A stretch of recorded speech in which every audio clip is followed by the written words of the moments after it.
but I want to be sure that you know how to take a proper soil sample so that you get accurate data to help drive your own decisions as well. So today we're going to spend a little bit of time looking at the tools of the trade and what I'd recommend for a lawn as well as for a garden. And so in front of me here we've got a couple of different soil probes as well as a trowel and our soil test kit.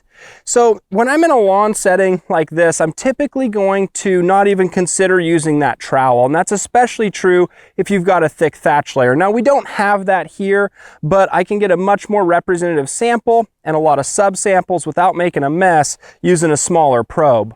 So in a lawn setting like this, I'm going to use a small probe like this one that you can get at MySoil. I really like this MySoil probe because it's a 6-inch sample depth, which is what they recommend, and it's what I would recommend. Now, why 6 inches?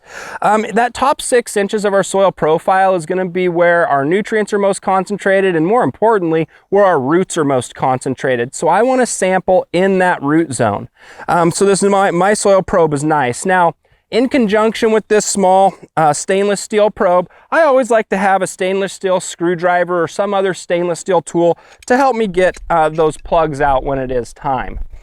Now, if I'm doing a larger area or a garden that has relatively loose soil, I'm going to go with a larger probe. Now, why wouldn't I use this larger probe in a lawn like this? Well, one, it pulls quite a bit of material out like you're seeing here, and actually provides or produces a lot more volume.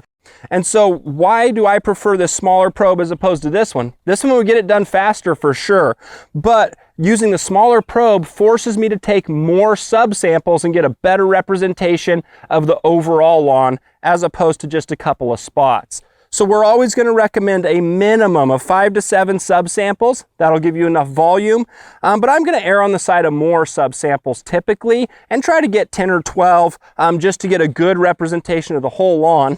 And using the smaller diameter probe makes that not very disruptive. And so when we look back over the lawn, we won't notice that those samples have been taken.